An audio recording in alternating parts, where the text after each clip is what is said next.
encontrando novas rotas. Então, os portugueses e outros novos povos da Europa, da África e da Ásia já faziam viagens marítimas de curta distância antes do período das grandes navegações. Como aqui diz aqui, ó, curtas distâncias. O que isso quer dizer? Que não eram tão longas, tão grandes assim.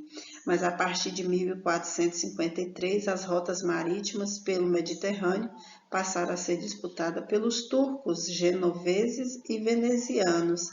Então, olha essas disputas aí. Então, além disso, além de ter essa preocupação de organizar a embarcação para poder viajar, era um custo muito alto, que era composto por várias pessoas.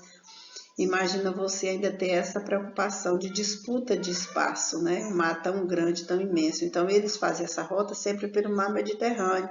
Então, esse era o sonho de descobrir novos caminhos. Então, pela essa razão dessas viagens se tornarem caras, Portugal começou a investir em pesquisas para encontrar uma nova rota marítima pelos oceanos para chegar às Índias, ou seja, um caminho que fosse mais curto, que não precisasse ter um gasto tão alto, né?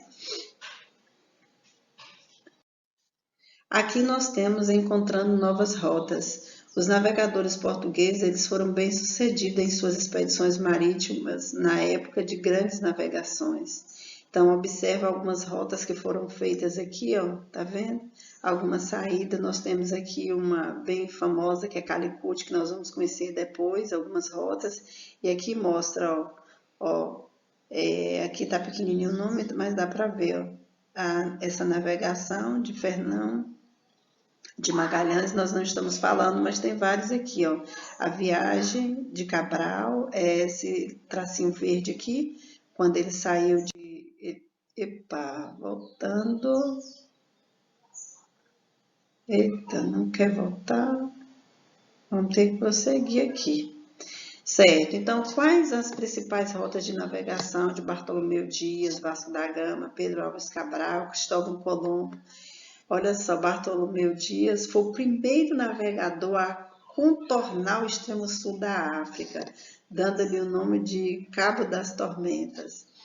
E neste caso aqui de Bartolomeu Dias, foi o primeiro a navegar, né? Foi o primeiro a fazer essa navegação e com isso ele e sua tripulação encontraram um caminho para chegar ao Oceano Índico partindo do Oceano Atlântico. Esse parecia ser um bom caminho marítimo para chegar até as Índias. Tivemos também a figura de Vasco da Gama, que foi um navegador e explorador português na era dos descobrimentos e destacou por ter sido comandante dos primeiros navios a navegar na Europa à Índia, por volta de julho de 1497. Observe que nós já estamos em 1497, está chegando próximo de 1500. Então, voltando em 1499 com sua frota, carregando uma fortuna em especiarias e artigos de luxo. Olha que maravilha, lembrando que ele foi custeado pelo governo português, né? Então, o que vocês acham que eles fizeram com os lucros? Com os lucros dessa viagem, o rei ele ganhou força, ele teve mais ânimo para poder organizar novas frotas, para poder fazer uma nova expedição. E dentro dessa expedição que a gente viu aqui, ó, vai entrar agora quem? Pedro Álvares Cabral. Então, quem foi Cabral? Quem foi Cabral? Nós vamos conhecer um pouco mais a fundo esse grande marinheiro, né? Então, é isso aí. Então, a vida nas navegações, vocês acham que era fácil, mas não era fácil mesmo. O nosso livro diz que para eles cruzarem mares, os navegantes dos séculos XV e do século XVI, eles enfrentavam muitos perigos, como as tormentas, como o vento, né? Vento contrário, eles iam para um lugar e queriam ir para um lugar e o vento levava para outro. E sem falar no risco de contrair as doenças, de enfrentar epidemias, era altíssimo, né, de contrair doença, pois eles não tinham tanto cuidado com a higiene, não tinham muita oportunidade de ter uma boa higienização.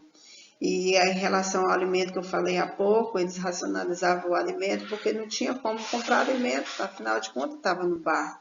Então era improvável que eles conseguissem comprar alimento, por isso tinha que racionalizar o alimento. Então a alimentação nos navios era bem simples, havia água, vinho, biscoito com pão, e lembrando que era pão, com certeza usava até conservante para poder durar um pouco mais de tempo.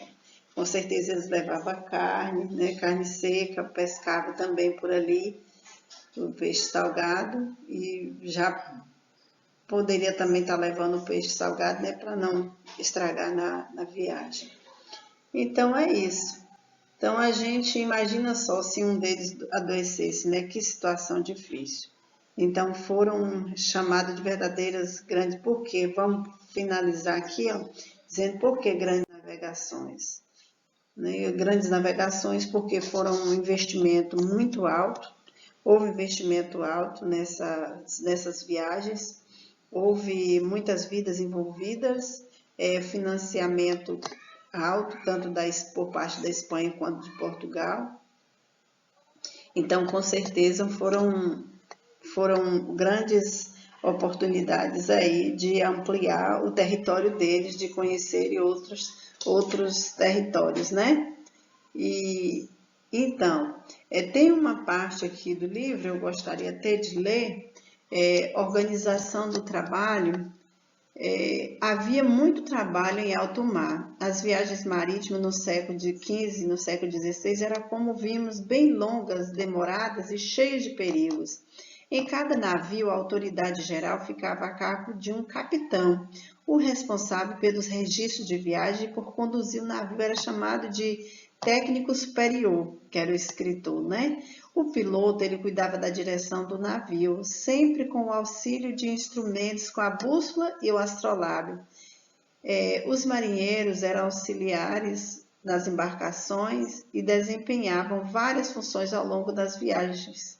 Então, nas embarcações também viajavam os cartógrafos, que eram os responsáveis pelo controle dos mapas, para verificar onde estava, né? Tinha também nessas caravanas, tinha também os padres, que rezavam missa, realizavam a confissão da tripulação. Caso acontecesse alguma coisa, eles estariam livres de doença, certinho?